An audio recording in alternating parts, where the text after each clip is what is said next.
Petrolíferas e empresas com exposição ao ferro e aço vêm tendo dias difíceis no Ibovespa recentemente. A gente vai ver então o que está acontecendo, que tem causado quedas na Petrobras, na Vale e nas outras empresas que têm correlação a esse mesmo mercado. Já deixa o like no vídeo, também se inscreva no canal ativando o sino. Podemos ver nos últimos 5 dias a Petrobras caindo 4%, a PetroRio caindo 5%, a Recôncavo caindo 5%, a Enalta caindo 3,5%, a Enalta que estava em lua de mel no finzinho do ano passado, né? A 3R subindo 7%, ela só está subindo porque ela ficou para trás, né? Ela performou muito mal no último ano, então o mercado resolveu dar uma corrigidinha nela, então ela é a única exceção.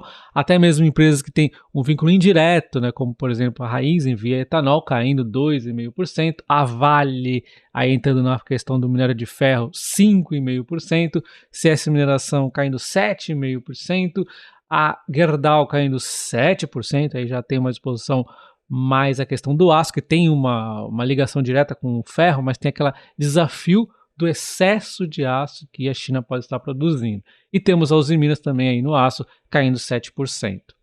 A resposta para essa dinâmica está na macroeconomia do mundo, mas principalmente China e Estados Unidos. No caso da China, a importância maior é no aço e no ferro.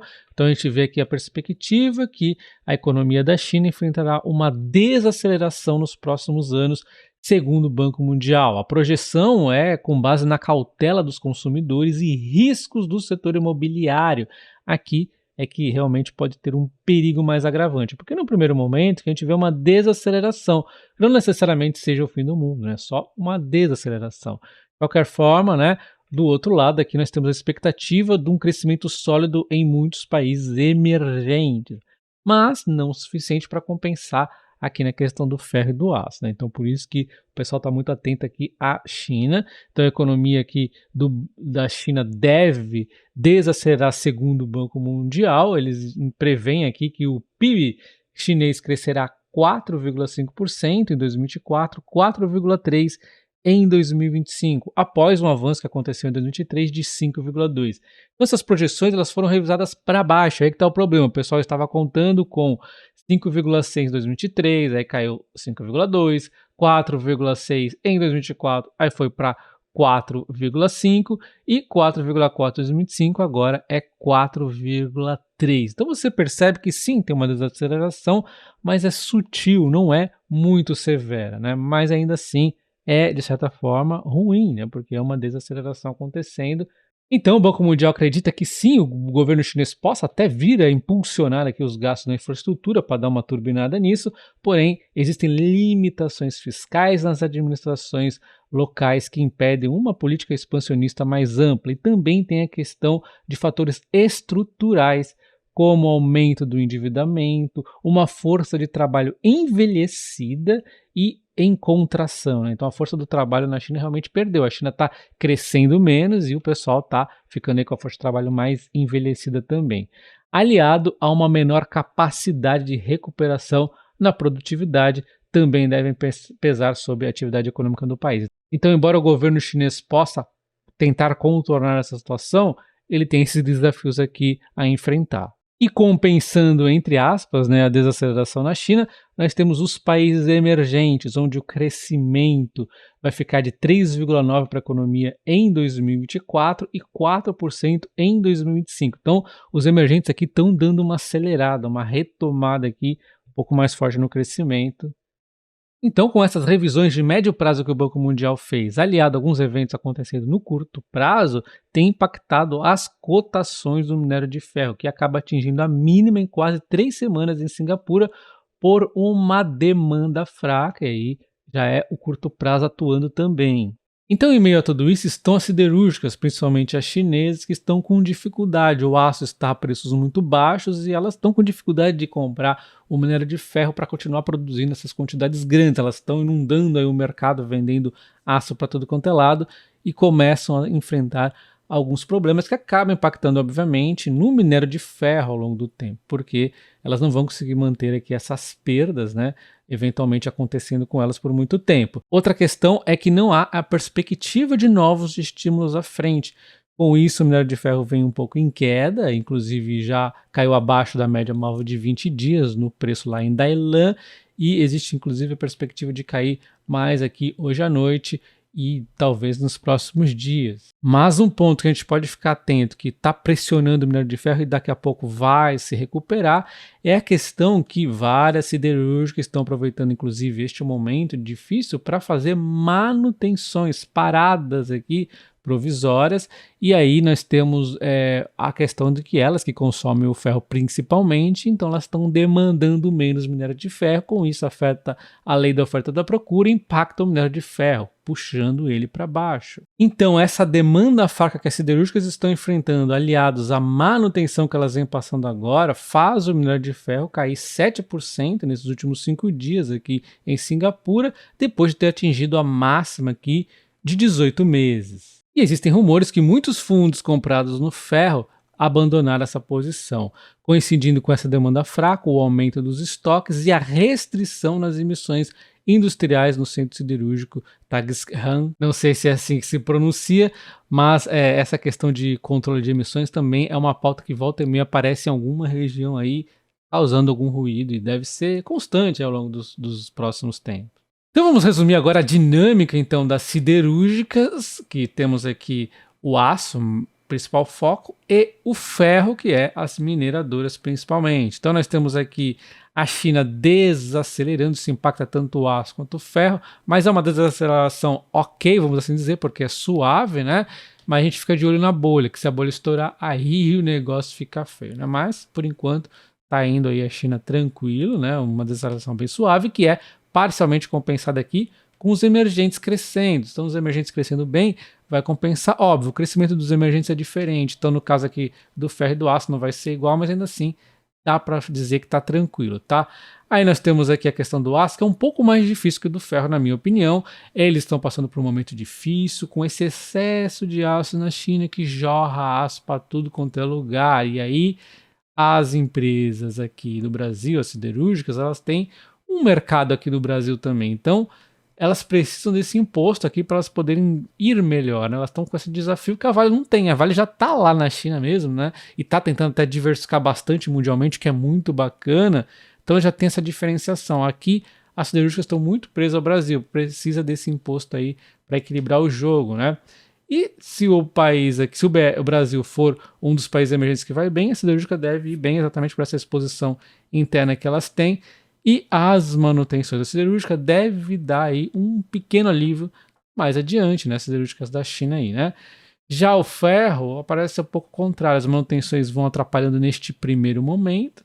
O ferro vinha muito forte, não vamos esquecer disso, né? Então tem margem também para mais queda? Tem, até porque está com esses ruídos aí da China. Mas, por outro lado, já vem de muitos sobes e desces e o ferro está resistindo, o minério de ferro vem resistindo. As expectativas do mercado, por enquanto, ainda são positivas para o minério de ferro. Então, pode ser só um ruído pontual, né?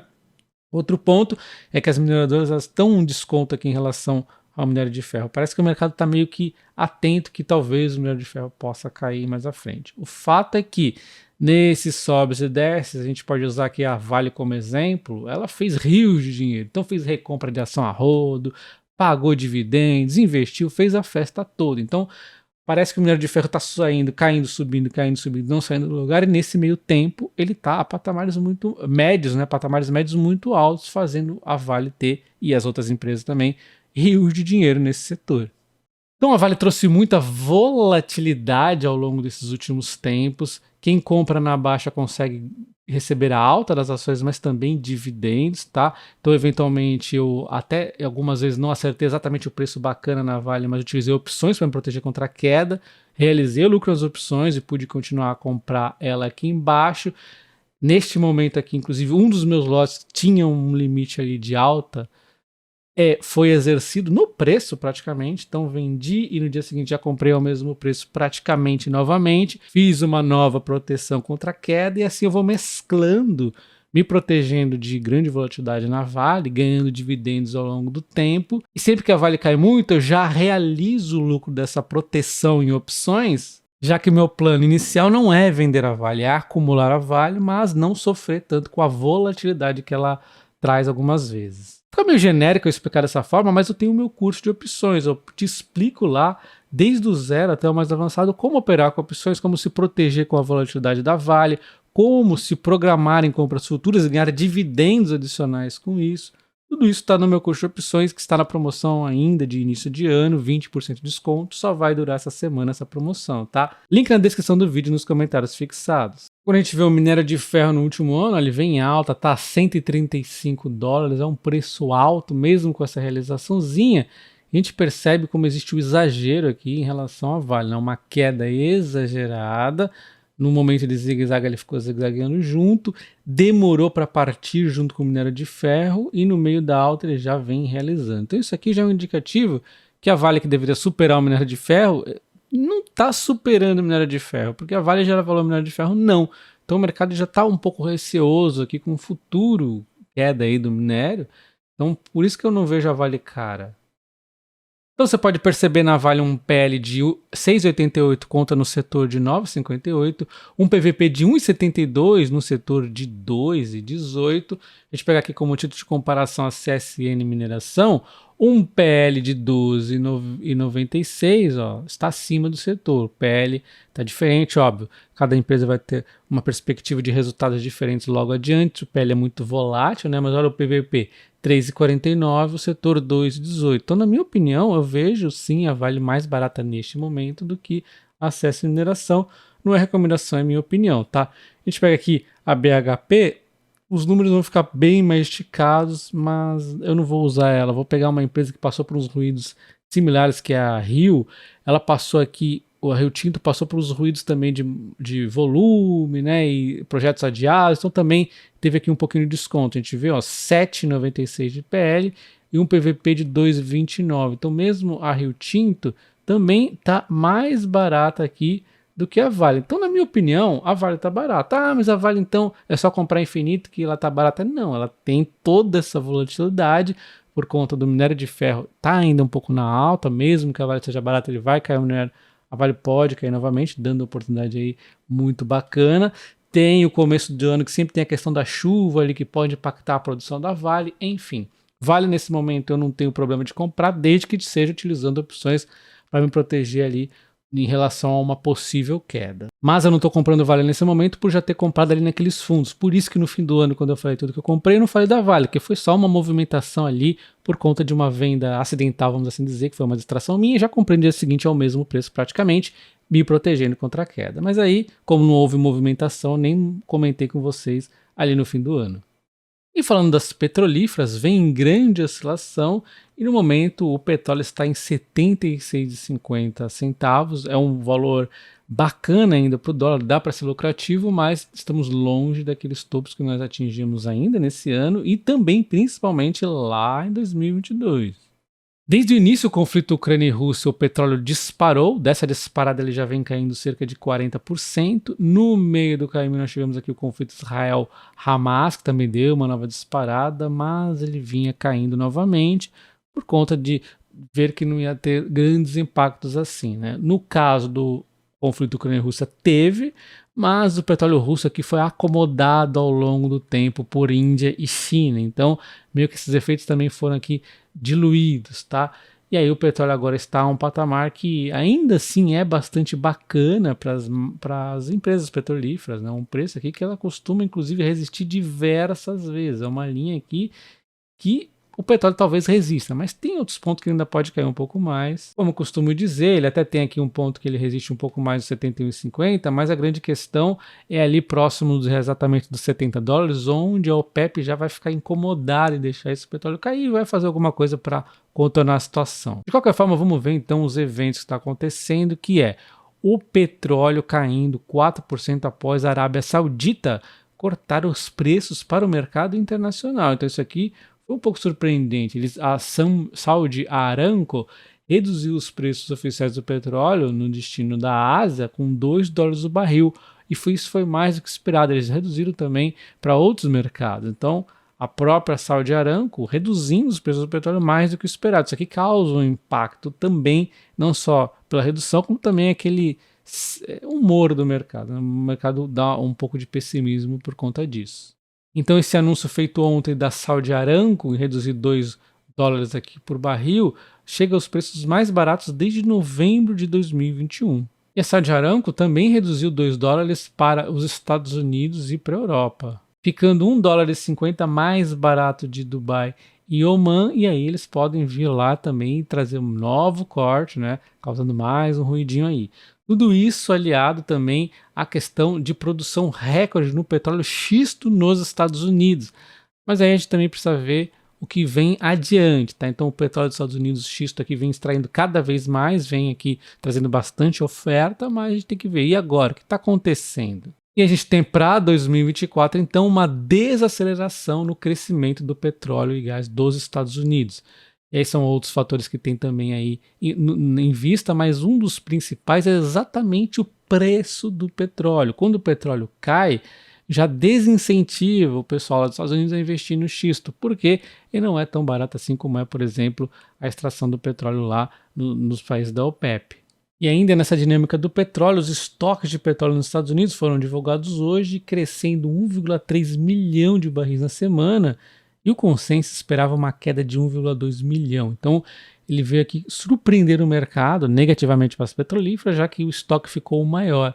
Mas ainda assim, o estoque está 2% abaixo da média dos últimos 5 anos para essa época do ano. Então, está meio que ok ali, o estoque está até abaixo, porém, ele cresceu surpreendendo negativamente para as petrolíferas. As refinarias americanas estão operando com capacidade de 92,9% operacional na semana passada, e a produção da gasolina cresceu, atingindo 9,7 milhões de barris por dia, enquanto a produção de combustíveis destilados diminuiu 5,2 milhões.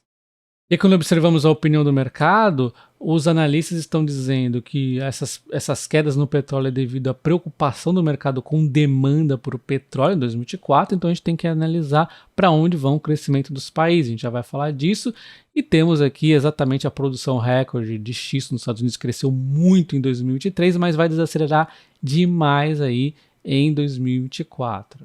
E curiosamente, quando a gente vê a opinião do banco, é exatamente o que eu estava falando, olha só, enfraquecimento ligeiro nas economias avançadas e na China também, e vai ser compensado por um crescimento melhor no restante dos países emergentes, permitindo então que o PIB cresça em 3%, próximo ele foi registrado em 2023.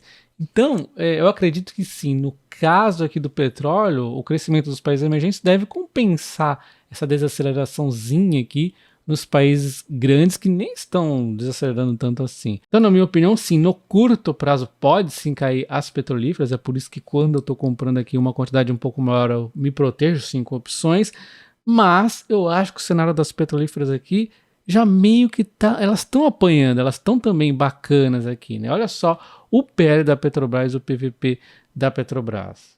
Olha o PVP das outras empresas. Então, por mais que o curtíssimo prazo seja essa bagunça, a perspectiva é bacana ali para o petróleo. A gente está vendo que os países, em modo geral, vão crescer, as economias vão crescer e vão acabar consumindo mais petróleo. Não se esqueça do like no vídeo e sua inscrição no canal. E você que é membro, comenta aí se você quer que eu fale um pouco mais de alguma dessas petrolíferas aqui, lá para membros novamente. Um abraço e até o próximo. Valeu!